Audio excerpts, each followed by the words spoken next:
केंद्रीय जल शक्ति राज्य मंत्री राजीव चंद्रशेखर रेवाड़ी जिले के गांव रघुनाथपुर पहुंचे, जहां उन्होंने वाटर ट्रीटमेंट प्लांट का जायजा लिया। उनके साथ हरियाणा के जन स्वास्थ्य मंत्री डॉक्टर बनवारी लाल मौजूद रहे। राजीव चंद्रशेखर ने विपक्ष पर निशाना साधते हुए कहा कि जिन राज्यों में भाजपा की सरकार है, वहां डबल इंजन की सरकार द्वारा योजनाएं लोगों तक पहुंचा रही है, लेकिन कई राज्यों में विकास के मुद्दे पर राजनीति करने या भ्रष्टाचार होने के कारण केंद्र की योजनाओं का लोगों को लाभ नहीं मिल पाता है। आप तो जानते ही हैं कि 2014 से जो प्रधानमंत्री मोदी जी ने इतने परिश्रम से, उन्होंने इतने डटकर, जो 65 साल में नहीं हो सका देश में, देशवासियों के लिए 65 साल में जो आते जाते थे सरकार, उन्होंने काम नहीं किया। उन्होंने एक संकल्प लिया था 2014 में कि मेरे देश के हर देशवासी को मैं मेरे परिश्रम से, मेरे सरकार के परिश्रम से, डबल इंजन सरकार के परिश्रम से उनके जीवन में हम बदलाव लाएंगे। केंद्रीय जल शक्ति राज्य मंत्री ने कहा कि हरियाणा पहला राज्य है जिसने इस योजना पर 100% कार्य किया है, जबकि कई राज्यों में 40 से 60% ही कार्य हुआ है।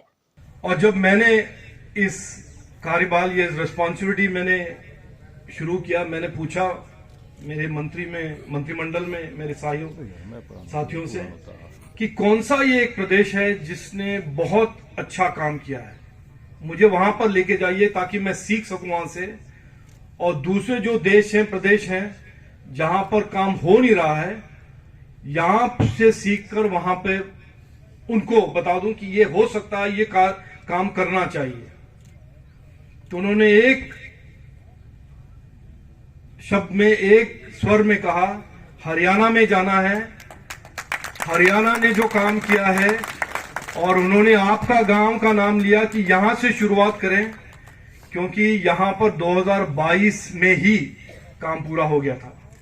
देखिए, एक तो है कि जो सक्सेस आप देख रहे हैं पिछले 4 साल में, 13-13.5 करोड़ घर में पानी पहुंच गए हैं हर घर जल के स्कीम पे, और डबल इंजन सरकार जहां पर भी है, आप देख रहे हैं जैसे हरियाणा ने 1 साल पहले ही पूरा 100% कवरेज उन्होंने कर दिया। तो ये बड़ा स्पष्ट है कि जब जहां पर नरेंद्र मोदी जी की सरकार के साथ राज्य सरकार काम करते हैं, और जहां पर भाजपा का सरकार हो, डबल इंजन सरकार के एक मानसिकता से काम करते हैं, लोगों तक भलाई बहुत जल्द पहुंच जाता है। और जो स्टेट डेवलपमेंट के राजनीति पर भी राजनीति करते हैं, जैसे वेस्ट बंगाल हो या कोई तमिलनाडु हो, वहाँ पे देखने को मिल रहा है कि हम पैसा तो दे रहे हैं भारत सरकार से, लेकिन वहाँ पे काम नहीं होता है। और ऐसे भी स्टेट हैं जहाँ पर काफ़ी सारे करप्शन के कारण, जैसे राजस्थान था, कांग्रेस के सरकार के अंडर राजस्थान भी ऐसे ही प्रॉब्लम में पड़ा था कि वो इस स्कीम को करप्शन के नज़र से देखते हैं और उसको स्लो डाउन करते हैं। तो हमारा काम यह है कि स्कीम ख़त्म होने से पहले ज़्यादा से ज़्यादा घर तक हम हर घर जल पहुंचाएं। ये प्रधानमंत्री मोदी जी का एक संकल्प रहा है 2019 से। पानी का बहुत ही एक अहम रोल होता है पब्लिक हेल्थ पे, स्वच्छता पे, वेलनेस पे।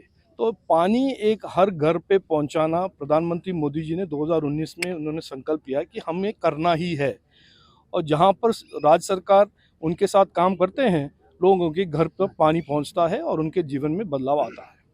सबसे पहले तो मैं राजीव चंद्रशेखर जी, जो कि हमारे भारत सरकार में जल जीवन में राज्य मंत्री हैं, उनका यहाँ पहुँचने पर बहुत बहुत स्वागत और अभिनंदन करता हूँ। और जो इन्होंने कहा कि हरियाणा पूरे देश के अंदर दूसरे नंबर पे है, जो जल जीवन मिशन के तहत टारगेट पूरा करने में, हमने 2022 मार्च में ये टारगेट पूरा कर लिया था। तो मैं इनका भी धन्यवाद करता हूँ कि उन्होंने हमारे प्रदेश की इतनी तारीफ़ की। और जिस तरह से हमारे पूरे प्रदेश के अंदर आप भी देख रहे हो कि हमारा दक्षिणी हरियाणा बहुत ही डार्क जोन में था, और हमारे सबसे ज़्यादा पीने की समस्या थी, पीने के पानी की समस्या थी। उस समस्या को हमने पूरे 9 साल के अंदर बिल्कुल जड़ से ख़त्म कर दिया है। और हरियाणा एक ऐसा प्रदेश है जिसके अंदर जो और विभागों से भी जो पहला प्राइज़ हमारे को जन स्वास्थ्य विभाग का मिला है, और जो अपना जो ज़िला है रेवाड़ी ज़िला, वो पहले नंबर पर आया। ये भी लोगों को मैं बधाई देता हूँ। सभी अधिकारी और हमारे जो कर्मचारी हैं उनको भी बधाई देता हूँ कि उन्होंने बड़े ईमानदारी से और निष्ठा से विभाग में काम किया और आज उसी का नतीजा है कि आज हम इस लेवल पर पहुँचे हैं।